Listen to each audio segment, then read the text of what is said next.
এদিকে একই শুনি জয়ধ্বনি, হ্যাঁ আর কত। এবার যে পদক্ষেপ, কঠিন পদক্ষেপ, এই প্রথমবারের মতন ঘটনা দেখেন, কলিজা, পুরোটাই কলিজা। আমি মনে করি বাঘের মতন একদিন বাঁচতে চলবে। এই শিয়াল, তারপর ঘেউ ঘেউ, এদের মতন নেকড়ের মতন দল বাইন্দা বাইচাটি লাভ নাই তো ভাই। উনি ইন্টারন্যাশনাল খেলাড়ি, উনি যে কোনো খেলাই খুব ভালো করে জানে। আর ওই যে আমাদের গল্পের সে হিরোর মতো এমন একটা লোক আমরা নিয়ে বসাইছি যিনি হাসা কথাও কয় না, মিথ্যা কথাও কয় না। একটা বোমা ফাটাইছে ভাই, বোমা ফাটাইছে। উনি এটা বুঝাই কইছে না বুঝা কইছে, এটা খুব চিন্তার ব্যাপার। হ্যাঁ, খুব চিন্তার ব্যাপার। কথাটা কি জানেন, সন্তান নিজের মাকেই ফাঁসাই দিছে তার অজান্তে, অথবা ইচ্ছা কইরা জানি না, মনে হয় নিজের অজান্তে। জাতিসংঘের মহাসচিব অ্যান্তোনিও গুতেরেজ গত বছর রমজান মাসে বাংলাদেশ সফর করার পরে আমি একটা কথা বলেছিলাম যে আগামী জাতিসংঘের মহাসচিব হবেন ডক্টর মোহাম্মদ ইউনূস। তাই তিনি ২৬ সালের ভিতরে নির্বাচন সম্পন্ন করে উনি চলে যাবেন সরাসরি নিউ ইয়র্কে জাতিসংঘের সদর দপ্তরে। এই কারণে আমি বলছি যে ডক্টর মোহাম্মদ ইউনূসের খেলার মাঠটা বিশ্বব্যাপী। বাংলাদেশের জন্য একটা সুখবর হয়তোবা আসতে যাচ্ছে। আমি মনে করি যদি তিনি সেই জায়গাটায় পৌঁছাইতে পারেন, বসতে পারেন, ব্যক্তি হিসাবে না, বাংলাদেশের জন্য এটা অবশ্যই কল্যাণকর হতে যাচ্ছে। এমনকি এটা একটা কি বলা যায়, ইজ্জতের ইস্যু হয়তো দাঁড়াবে। আসসালামু আলাইকুম। বাংলাদেশের রাজনৈতিক প্রেক্ষাপট বা রাজনৈতিক পরিস্থিতির উপর বিশ্লেষণ করে আপনাদের সামনে কিছু গুরুত্বপূর্ণ ভিডিও ফুটেজ নিয়ে হাজির হয়েছি। এমনকি দর্শক, আমি আশা করছি যারা ভিডিওটি অন করেছেন তারা ভিডিওটি না টেনে সম্পূর্ণ মনোযোগ সহকারে দেখবেন। তাহলে এই ভিডিওর মূল রহস্য বা আসল ঘটনাগুলো জানতে বা বুঝতে পারবেন। তো প্রিয় দর্শক, আমি আর বেশি কথা বাড়াবো না, চলুন দেখে আসি আজকের সেই কাঙ্ক্ষিত ভিডিওগুলো। তবে তার আগে বলি, যারা এখনও চ্যানেলটি সাবস্ক্রাইব করেননি তারা সাবস্ক্রাইব করে পাশে থাকা বেল আইকনটি বাজিয়ে দিবেন। আর যারা ইতিমধ্যে সাবস্ক্রাইব করে রেখেছেন তাদেরকে অসংখ্য ধন্যবাদ। তো চলুন দর্শক, একটা লাইক দিয়ে আমরা ধারাবাহিকভাবে সকল ভিডিওর বিস্তারিত আলোচনা দেখে আসি। জাতিসংঘের মহাসচিব অ্যান্তোনিও গুতেরেজ গত বছর রমজান মাসে বাংলাদেশ সফর করার পরে আমি একটা কথা বলেছিলাম যে আগামী জাতিসংঘের মহাসচিব হবেন ডক্টর মোহাম্মদ ইউনূস। তাই তিনি ২৬ সালের ভিতরে নির্বাচন সম্পন্ন করে উনি চলে যাবেন সরাসরি নিউ ইয়র্কে জাতিসংঘের সদর দপ্তরে। আসসালামু আলাইকুম ওয়া রাহমাতুল্লাহি ওয়া বারাকাতুহু। আজকে দৈনিক বণিক বার্তায় একটি রিপোর্ট প্রকাশ করেছে, যেই রিপোর্টটা আমার বক্তব্যটা গত রমজান মাসে যা ছিল সেটার সাথেই তারা মোটিভেশন করে সুন্দর করে উপস্থাপন করেছেন। তাই দৈনিক বণিক বার্তাকে আমি ধন্যবাদ দিচ্ছি। আমি জেনেছি যে দৈনিক বণিক বার্তা হলেন ব্যবসায়ীদের পত্রিকা, পাশাপাশি এটা সরকারের সাথে খুব রিলেটেড, ঘনিষ্ঠভাবে কাজ করেন, কারণ ডক্টর মোহাম্মদ ইউনূস নিজেও একজন ব্যবসায়ী। তাই এই ব্যবসায়ীদের পত্রিকা দৈনিক বণিক বার্তায় আজকে যে রিপোর্টটা করেছে যে মেক্সিকো থেকে শুরু করে আর্জেন্টিনা সহকারে সাউথ আমেরিকার ৫ জন এবং নিউজিল্যান্ডের সাবেক প্রধানমন্ত্রী সহ ৬ জন এবং বাংলাদেশের ডক্টর মোহাম্মদ ইউনূস সহ ৭ জন আগামী জাতিসংঘের মহাসচিব হওয়ার জন্য সম্ভাব্য প্রার্থী বলে বিবেচনা করা হচ্ছে।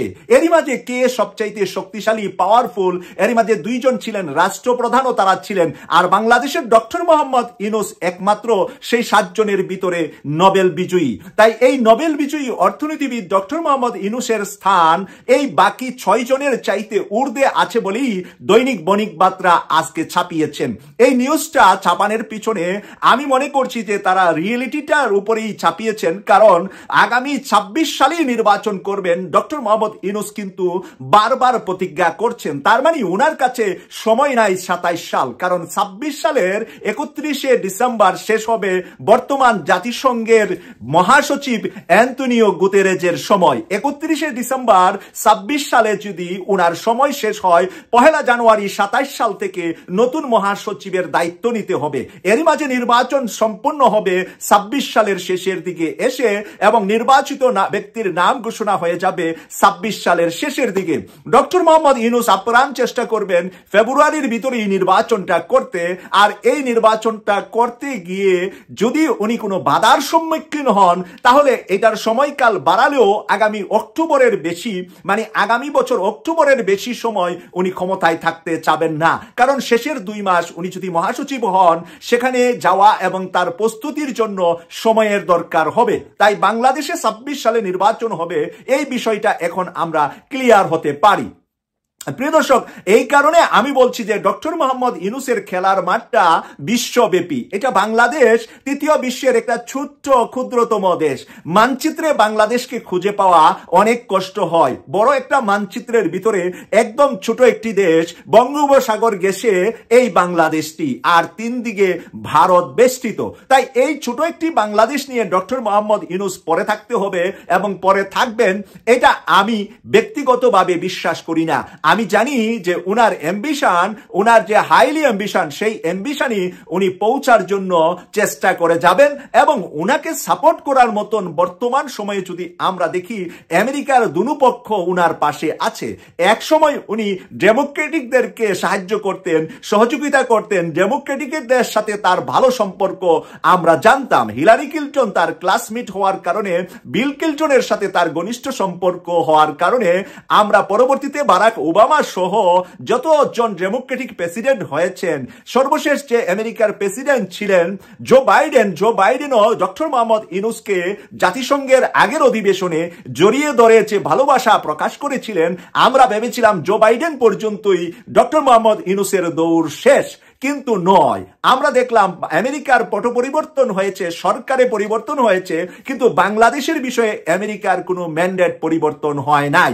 বাংলাদেশের বিষয়ে যেরকমটা জো বাইডেন সরকার হাসিনাকে বের করার জন্য সর্বোচ্চ সহযোগিতা করেছিলেন পিটার দে হাসের মতন একজন রাষ্ট্রদূতের মাধ্যমে, এবং আমেরিকা থেকে বারবার তাদের কূটনৈতিক, তাদের পররাষ্ট্রমন্ত্রী, তাদের পররাষ্ট্র প্রতিমন্ত্রী সহ সবাইকে বাংলাদেশে পাঠিয়ে যেভাবে হাসিনার বিরুদ্ধে আমেরিকা শক্তিশালী অবস্থান নিয়েছিলেন, আজকে এই জো বাইডেন চলে যাওয়ার পরে যে ডোনাল্ড ট্রাম্প এসেছেন, ডোনাল্ড ট্রাম্প এসে হুবহু জো বাইডেনের ফটোকপি হিসাবেই কাজ করছেন, বরঞ্চ আরো বেশি উনি করছেন। ভারতের বিরুদ্ধে যেই অবস্থানে গিয়েছেন জো বাইডেনও সেই অবস্থায় যেতে পারেননি। সেই জায়গা থেকে আমি আশা করছি বাংলাদেশের মানুষ সঠিক জায়গাটা বেছে নিবে আগামী নির্বাচনে। আর ডক্টর মোহাম্মদ ইউনূসের যে জাতিসংঘের মহাসচিব হওয়ার সম্ভাবনা আছে, এটা বাংলাদেশের 18 কোটি মানুষের জন্য গর্বের বা অহংকারের বিষয় বলে আমি মনে করছি। ডক্টর মোহাম্মদ ইউনূস কোনো রাজনৈতিক দলের ব্যক্তি নয় যে উনাকে নিয়ে আমরা কোনো গোলাটে সৃষ্টি করব এই বিষয়টার উপরে। জাতিসংঘের মহাসচিব যদি ডক্টর মোহাম্মদ ইউনূস হয়, তাহলে সত্যি সত্যি আমরা সুইজারল্যান্ড হব, এই প্রত্যাশা আমি করছি। আজকে মির্জা ফখরুল সাহেব বলতেছে জামাতে ইসলামের নিজামী সাহেব, গোলাম আজম সাহেব এবং বিএনপির সালাউদ্দিন কাদের সাহেবের ওই যে বিচার হয়েছিল, রাজাকার ট্যাগ দিয়ে যে বিচারটা হয়েছিল, ওই বিচারটা ঠিক হয় নাই। আজকে মির্জা ফখরুল সাহেব বলতেছে যে ওই বিচার সঠিক হয় নাই, ভুল হয়েছে, ভুল মানে মিস্টেক কে কইছে জানেন? জয়, হ্যাঁ বাইক না কিন্তু মিস্টেক বলছে। কি ব্যাপারে মিস্টেক বলছে বলতেছি, আগে এটা শেষ করি। দেখেন এত দেরিতে এসে যে কথাটা বললো যে উনাদেরকে রাজাকার বলা যাবে না, অথবা রাজাকার ট্যাগ দিয়ে যে বিচারটা হয়েছে সেটা ভুল বিচার হয়েছে, তার মানে কি ভাই? এতদিন আপনারা, আপনাদের দলের লোকেরা যা কিছু বইলা আসতেছিল সব ভুল ছিল, তাই না ভাই? সব ভুল রাজনীতি ছিল। আর ওই ভুল রাজনীতির দিকে যায় আপনারা অনেক কিছু খোয়াইছেন ভাই, অনেক কিছু খোয়াইছেন। কতটুকু খোয়াইছেন সেটা আপনারা নিজেরাই বুঝতে পারতেছেন। নিজেরা যদি বুঝতেই না পারবেন, তাহলে কেন এখন আইসা বলবেন যে ওই বিচারটা, ওই রাজাকারের বিচারটা ঠিক হয় নাই? আবার দেখলাম এখানে অনেকে মন্তব্য করতেছে, ও ওনার বাবা তো রাজাকার ছিল, মানে মির্জা ফখরুল সাহেবের বাবা রাজাকার ছিল। আমি ব্যক্তিগতভাবে জানি না ভাই, এগুলো সব শোনা কথা, আসলেই ছিল কিনা জানি না। বলতেছে ওনার বাপ তো রাজাকার ছিল, যার জন্য এই ফিলিংসটা, রাজাকারদের প্রতি ফিলিংস। আর এই ধরনের কথা কারা বলতেছে বুঝুনি তো ভাই? হারু পার্টিরা, তারা হেরে গেছে, হেরে গিয়ে বিদেশে পালাইয়া গেছে। এমন না যে দেশের প্রধান পালাইয়া গেছে, বহু দেশ থেকে কিন্তু এখন পালাইতেছে, এই জিএনজি তে দৌড়ানি খায়া পালাইতেছে বহু দেশ থেকে। কিন্তু পুরা দেশের সব নেতা পালাইয়া যাচ্ছে না, হয়তো প্রধান কয়েকজন পালাইয়া যাচ্ছে। আর আমাদের এখানে দেখেন, প্রধান তো পালাইছে, মসজিদের ইমাম সহকারে পালাইছে, ডিসি, ওসি, পুলিশ, র্যাবের মধ্যে, পুলিশের মধ্যে, আর্মির মধ্যে এমন কোন জায়গা বাদ নাই যেখান থেকে পালায় নাই। আর যারা পালাইয়া গেছে তাদের বাড়ি ঘর ওইখানে আছে, আগের থেকে কোটি কোটি ডলার পার করে দিয়ে রাখছে। ওদের কোনো দুশ্চিন্তা নাই, আরামের জীবন কাটাবে, বাকি জীবনটা আরামে কাটাবে। ওই অঙ্ক কইরাই তো ওরা চলছে। এবং বলতো না ওই যে কাদের, কে কাদের, কি কাদের, ওনার নাম জিএম কাদের, না জিএম কাদের তো হলো আমাদের এই যে জাতীয় পার্টি। হায় হায়, উনি কিন্তু ইদানিং অনেক ক্ষেত্রে বাঘের মতন গর্জন করে। তো আওয়ামী লীগ ছাড়া নির্বাচন হলে সেই নির্বাচন সুষ্ঠু হবে না, এবং নিজেদের কথা বলে ওনাদের ছাড়া নির্বাচন করলে সেটা সুষ্ঠু হবে না। ওনাদের তো ভাই নিষিদ্ধ করে নাই, আওয়ামী লীগকেও নিষিদ্ধ করে নাই, আওয়ামী লীগের কার্যক্রম স্থগিত রাখছে, কিন্তু ওনার মুখে আওয়ামী লীগের কথা শুই না আমি অবাক হই নাই। বলবেই তো, তাই না? কারণ ওনাদেরকে অনেকেই মনে করে মেড ইন ইন্ডিয়া, কারণ ওই যে ইন্ডিয়া থেকে আইসা বলছিল না যে না আমাকে কি বলছে, আমার সাথে কি আলাপ হয়েছে সেটা আমি বলতে পারবো না, ওনাদের অনুমতি লাগবে, ওনাদের অনুমতি ছাড়া উনি বলতে পারবে না। যার জন্য অনেকে বলে না মেড ইন ইন্ডিয়া, আবার অনেকে বলে ওইটা ইন্ডিয়ান বেড়াটা না, ওই যে ইন্ডিয়ান বেড়া, এরকম কথাও বলে। কিন্তু এই বলার পিছনে জনগণের কোনো দোষ নাই, আপনাদের কার্যকলাপ, হ্যাঁ আপনাদের কার্যকলাপ। যাই হোক, একটু আগে আমি সময়ের কথা বলতেছিলাম, ওই সময়তে আসি। দেখেন এই যে জয়, সজীব ওয়াজেদ জয়, সজীব নামটা কোথেকে আসছে আপনারা বুঝেন তো? মুজিব থেকে সজীব, হ্যাঁ বঙ্গবন্ধু শেখ মুজিবুর রহমানের থেকে মুজিব নিছে, ওই মুজিব থেকে সজীব ওয়াজেদ জয়। ওই সজীব ওয়াজেদ জয় তার আরেকটা নামও দিছিল ওনার নিজের মা, কি নাম দিছিল? আর এই নামটা কখন দিছিল? ৭১ সালে যুদ্ধ চলাকালীন এই সন্তান জন্মগ্রহণ করে এই ক্যান্টনমেন্টের একটি হাসপাতালে। তখন পাকিস্তান আর্মি উনার পাশ দিয়ে যাবার সময় উনার কোলে এই সজীবকে দেখা বলছিল ও কোন হ্যাঁ, তখন বলছিল জয় হ্যাঁ, তখন ওই আর্মি অফিসার বলছিল আর এক নরমুদ পায়দা হুয়া।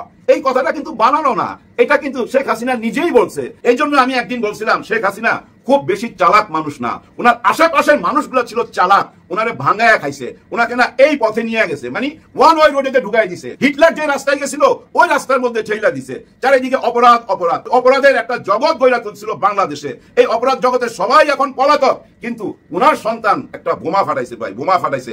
উনি এটা বুঝাই কইছে না না বুঝা কইছে, এটা খুব চিন্তার ব্যাপার, হ্যাঁ খুব চিন্তার ব্যাপার। কথাটা কি জানেন? এপি নামে একটা সংস্থা, এপিতে কি হয় আমি জানি না, এপির ফুল ফর্ম কি আমি জানি না, হয়তো এমন হইতে পারে আমেরিকান প্রেস, আবার এইটাও হইতে পারে অ্যাসোসিয়েট প্রেস, এরকম একটা কিছু হইতে পারে। যাই হোক, যেটাই হোক, এই পত্রিকায় আমার মনে হয় না বাংলাদেশের কোনো নেতার কোনো ইন্টারভিউ গেছে কোনোদিন, আমার মনে হয় না। যাই হোক, ইংলিশে ইন্টারভিউ তো, আর জয় তো বুঝছেন না ইংলিশ কইতেই পারে, উনার মুখে বাংলা ঠিক মতো আসে না। ওই যে সাড়ে কইতে কি একবার 2,500 নাকি বইলা ফেলাইছিল, ওইটা নিয়ে অনেক ট্রল হয়েছিল। যাই হোক, উনি ইংলিশে যে ইন্টারভিউ দিছে, ওই ইন্টারভিউর এক জায়গায় উনি ইচ্ছা প্রকাশ করছে, উনি সরাসরি জানান দিছে যে আওয়ামী লীগ ছাড়া নির্বাচন হইলে সেই নির্বাচন বৈধ হবে না, বাংলাদেশের কথা। এই নিয়ে কিন্তু একটা টাইমে বলছিল 5ই আগস্টের পরের দিনই যে আমরা বাংলাদেশের সাথে নাই, আপনারা বুঝে নেন, আমরা আপনাদের সঙ্গে নাই, আমার মাও আপনাদের সঙ্গে নাই, আমার মাও আপনাদের সঙ্গে নাই, আমার খালাও নাই, আমিও নাই, এরকম একটা বয়ান দিছিল। ওই বয়ানের জায়গা থেকে বোধহয় এখন ওই যে রায় আসতে যাচ্ছে 13 তারিখে, ওইটা মাথায় আসার পর আমার মনে হয় নতুন চিন্তা ভাবনায় আইসা এই ইন্টারভিউটা উনি নিজে থেকেই দিছে। বুঝেনি তো, অনেক রকম করে ইন্টারভিউ দেওয়া যায়, টাকার খেলা তো ভাই, বুঝেন না কেন? ওই টাকার খেলার ইন্টারভিউ হইতে পারে, আবার সত্যি হইতে পারে। ওই ইন্টারভিউর বিশেষ একটা জায়গায় যখন প্রশ্ন করলো যে আপনার মা তো 1400 উপরে মানুষ হত্যা কইরা পালায়া গেছে, আপনি এই নিয়ে কি বলেন? তখন উনি বলতেছে, খুব খেয়াল করে শুনেন, তখন উনি বলতেছে, মানে জয় বলতেছে না 1400 না 800 মারা গেছে, মানে মিস্টেক হয়েছে, এটা মিস্টেক, মানে ভুলে মারা গেছে, মিস্টেক শব্দটা উচ্চারণ করছে, বুঝছেন? দেখেন, একজন মারলো যে বিচার হয়, 100 জন মারলো তো ওই বিচার হয়, 800 মারাটা ওনার কাছে মিস্টেক, ভুলে মাইরা ফেলাইছে। এখন দেখেন ওনার এই বয়ানটা একটা জলজান্ত সাক্ষী হয়ে গেল আন্তর্জাতিক বিচার ট্রাইব্যুনালে, কারণ উনি এপি নামে একটা বিখ্যাত পত্রিকায় সাক্ষাৎকারে বলতেছে আমার মা 1400 না 800 মারছে, 800। তার মানে কি উনি তো বড় সাক্ষী হয়ে গেল। দেখেন, নিজের অজান্তি এই সাক্ষী হয়ে গেল। উনি সন্তান নিজের মাকেই ফাঁসায় দিছে তার অজান্তে, অথবা ইচ্ছা কইরা জানি না, মনে হয় নিজের অজান্তে, হয়তো ভাবছিল 1400 অনেক শোনা যায়, 800 কই, 800 কইলে মানুষের হয়তো ক্ষমা কইরা দিবে, এরকম চিন্তাও হইতে পারে ভাই। কারণ কি ভাই জানেন, বিদেশে লেখাপড়া করছে, কোটি কোটি ডলারের উপরে ঘুমাইছে, বিদেশিদের সঙ্গে চলাফেরা, বিদেশিদের বিয়ে করা, সবকিছুই তো বিদেশি। এই দেশটা হলো ওনার একটা ব্যাংক, এখান থেকে শুধু টাকা নিয়ে যাবে। যাই হোক, ওই টাকা নিয়ে এখন কাজে লাগাইছে। আমার মনে হয় উনি রাজনীতিতে আসতে চাচ্ছে, কারণ উনি বুঝা ফেলাইছে 13 তারিখে তো আমার মা এর ঝুলাই দিবে, এরপরে তো আমাকেই হাল ধরতে হবে। আসলে 13 তারিখে কিন্তু ফুল শুনানি হবে না, ওই দিন ধার্য করা হবে, আসল রায় কবে হবে কিন্তু সিদ্ধান্তটা জানাই দিবে, রায়টা হয়তো 2-3 দিন পরে আসবে, এটা মাথায় রাখেন। ওই ব্যাপারগুলো তারা যাই না গেছে, আর যাই না গেছে বলেই ভাই ভিতরে এমনও ষড়যন্ত্রের কথা শোনা যাইতেছে যে এই 13 তারিখের মধ্যে ওনারা এমন একটা অবস্থা তৈরি করবে সারা বাংলাদেশে, কারণ ওনাদের কাছে তো ওই যে বন্দুক টন্দুক রয়ে গেছে, ওইগুলা নিয়ে ওনারা এমন একটা হামলা করবে যেন আইন কানুন সব ভাঙ্গা পড়ে, পুলিশ প্রশাসন র্যাব আর্মি সব যেন দিশাহারা হয়ে যায়। ওই দিশাহারা হয়ে গেলে দেশে একটা গৃহযুদ্ধ লাগবে, আর ওই গৃহযুদ্ধ লাগবে এমন কিছু একটা ঘটাইব, যেমন ধরে নেন সমস্ত মিডিয়া দখল করে ফেলাইলো আওয়ামী লীগ, দখল করে কি করলো, ঘোষণা দিল যে আমাদেরকে হেল্প করেন, কাদের কাছে ঘোষণা দিল, ভারতের কাছে, সিনেমার মতো ঘটনা। তখন ভারতের ওরা ঝাঁপাইয়া পড়লো বন্দুক টন্দুক লইয়া, বুঝছেন না, আমাদের আমাদের দেশটাকে দখল করে নিল, এরকম চিন্তা ভাবনার মধ্যে চলে গেছে, এরকম গুজব ছড়ায় গেছে ভাই। অশান্তি অশান্তি। কারা শান্তিতে আছে জানেন?